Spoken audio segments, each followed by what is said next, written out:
आके भोजपुरी फिल्मों के जाके शूटिंग कर रहे हैं। आजमगढ़ की जनता ने इसी तरह से उनको सांसद बना दिया तो उनका कर्तव्य नहीं। आपके सांसद गायब है और 10 की 10 सीटें समाजवादी पार्टी जीत चुकी है। चैलेंज बड़ा है आप लोगों के लिए भी। देखिए, भगौड़ा सांसद कौन था जिसके लिए आजमगढ़ में पोस्टर बैनर लग गए? जो कोरोना काल में एक बार भी आजमगढ़ नहीं गया, ऐसे भगोड़े सांसद थे अखिलेश यादव जी। और इतने बड़े भगोड़े हैं कि कभी आजमगढ़ छोड़कर करहल चले जाते हैं, कभी कहते हैं अब करहल छोड़कर कन्नौज लड़ जाऊंगा। तो कौन भाग भाग के अपनी सियासत को बचा रहा है, यह बताने की जरूरत नहीं है। और समाजवादी पार्टी में जो प्रमुख परिवार है वो तो हमेशा से भगोड़ा परिवार रहा है। वो कभी एक साल यहां लड़ता है, कभी वहां लड़ता है, कभी यहां भागता है, कभी वहां, क्योंकि वो जहां रहते हैं वहां कोई काम नहीं करते हैं। इसीलिए अगले बार एक सुरक्षित सीट ढूंढ लेते हैं। दिनेश लाल यादव निरहुआ जी जब से आजमगढ़ के सांसद हुए हैं, आजमगढ़ में लगातार सड़कों का विस्तार हो रहा है। आजमगढ़ की जनता से वो लगातार संपर्क और संवाद कर रहे हैं। और जो भी अशोक यादव जी आपके पार्टी के नेता तो खुद प्रचार करने के लिए नहीं गए थे और ये बात तो खुद वहां की जनता बोल रही थी चुनावों के दौरान। देखिए अभी ये जो कर रहे हैं आर्यू राघवेंद्र जी, इसके बाद आपके पास। देखिए दिव्या जी, ये इतने बड़े झूठे हैं भारतीय जनता पार्टी के लोग कि इनके झूठ की पराकाष्ठा नहीं। आज जो योजनाओं का शिलान्यास इन्होंने किया है, बहुत सारी योजनाएं हमारी सरकार की योजनाओं का भी नाम उसमें दिखा दिए हैं, ठीक है। और दूसरी चीज, ये लोग जो है कह रहे हैं कि कोरोना की बात कर रहे हैं। ये हमारे राष्ट्रीय अध्यक्ष समाजवादी पार्टी की सरकार द्वारा बनाया गया जो है मेडिकल कॉलेज, ये पूरा आजमगढ़ ही नहीं पूर्वांचल के कई जिलों के कोरोना रोगियों का इलाज किया है। और एक सदैव 8 एम्बुलेंस जो समाजवादी सरकार की देन थी, उस एम्बुलेंस ने जो है समझिए कि बहुत बड़ा लाइफ लाइन का काम किया कोरोना के मरीजों को ढोने के लिए। इन्होंने किया क्या? इन्होंने क्या दिया?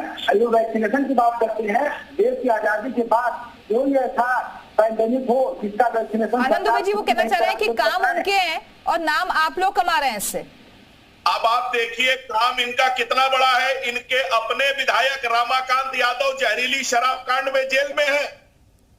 इनका काम बोल रहा है, इनके विधायक जेल में है। और छोड़ दीजिए, इनका बड़ा काम बताता हूं। अखिलेश यादव जी आजमगढ़ में जो आतंकी हमले, जो आतंकवादी है उसके पिताजी के साथ उसकी तस्वीर आ जाती है। ये वो लोग हैं जिन्होंने आजमगढ़ को आतंक का गढ़ बना के रखा। इन्होंने कभी मुबारकपुर की साड़ी की ब्रांडिंग नहीं की, कभी निजामबाद के काले बर्तन ब्लैक पॉटरी की ब्रांडिंग नहीं की। लेकिन हमारे ठीक है, आप दोनों के पास आगे मैं आऊंगी। राघवेंद्र जी अब मैं आपके पास आती हूँ। करते हैं और निजामबाद की साड़ी की चलिए, आवाज हम तक नहीं जा रही है। ओडी ऑफिस से जोड़ने का काम हमने किया। आजमगढ़ में विश्वविद्यालय देने का काम, यूनिवर्सिटी देने का काम हमारी सरकार ने किया है सुहेल देव जी। राघवेंद्र जी मेरा सवाल सीधा आपसे, कांग्रेस पार्टी कहां खड़ी है पूर्वांचल में? खासतौर पर अमित शाह वहां पर पहुंचे, उन्होंने दौरा किया और बड़ा चैलेंज दिया है कि आप लोग तो संसद तक नहीं चलने दे रहे हैं और परिवारवाद की जड़ें आप लोगों की दौर खतरे में पड़ गई हैं, कमजोर हो रही हैं। कैसे पार पाइएगा आगे? पूरे देश ने देखा पहली बार देश की संसद को सत्ता पक्ष लोगों ने चलने दिया। हमारे सवाल क्या थे? हमने तो यही पूछा कि अडानी जी से और मोदी जी के रिश्ते क्या है, क्यों उनको उनकी कंपनी को पहुंचाने के नियम को ताक पे रख दिया जा रहा है। हेलो जी बोलिए। नियम पे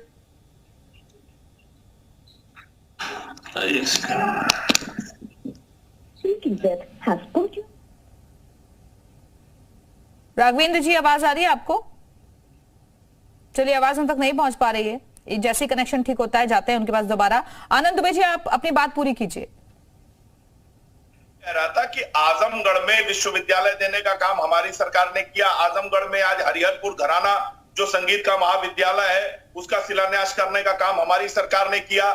आजमगढ़ से बनारस के लिए 4 लेन बनाने का काम हमारी सरकार ने किया। अब आजमगढ़ से गाजीपुर जो है 4 लेन बनाने का काम हमारी सरकार कर रही है। पूर्वांचल एक्सप्रेसवे बना के 3 जगह आजमगढ़ में कट देने का काम हमारी सरकार ने किया है। आजमगढ़ में ओडीओपी के जरिए ब्लैक पॉटरी जो निजामबाद में काले बर्तन बनते हैं उनको जोड़ने का काम, मुबारकपुर में जो साड़ी बनती है उनको जोड़ने का काम। अरे अशोक जी कह रहे हैं आप उन्हीं के कामों का क्रेडिट ले रहे हैं बार बार।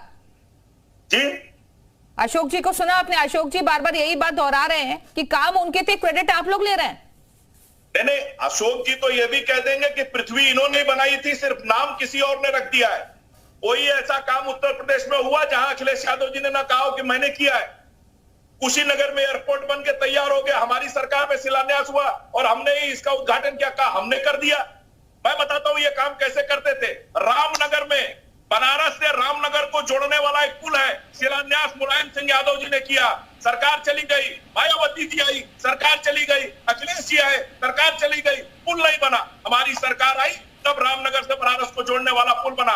बनारस में लहरतारा है, फ्लाईओवर से लेकर चौका घाट तक एक पुल है, उसको मायावती जी ने पास किया, सरकार चली गई, नहीं बनी। अखिलेश जी की सरकार आई, नहीं बनी। हमारी सरकार आई तो बनी। ये वो लोग थे जो केवल पत्थर लगाते थे और योजनाओं के लिए बजट नहीं देते थे। अशोक यादव जी, पत्थर पॉलिटिक्स की है सिर्फ आप लोगों ने। वो कह रहे हैं विकास हम करवा रहे हैं।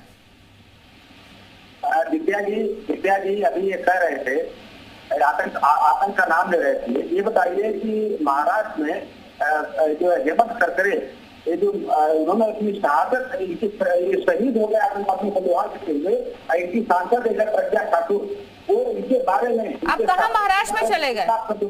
अशोक जी, आप महाराष्ट्र के मुद्दे पर सवाल आपसे कुछ और किया, आप महाराष्ट्र पर चले गए। यूपी में ही रहते हैं ना? हमने यूनिवर्सिटी बनाया, विश्वविद्यालय का शिलान्यास किए लगभग 2 साल हो गया, आज तक उसकी ऑफिस प्राइवेट कार्यालय में चल रही है।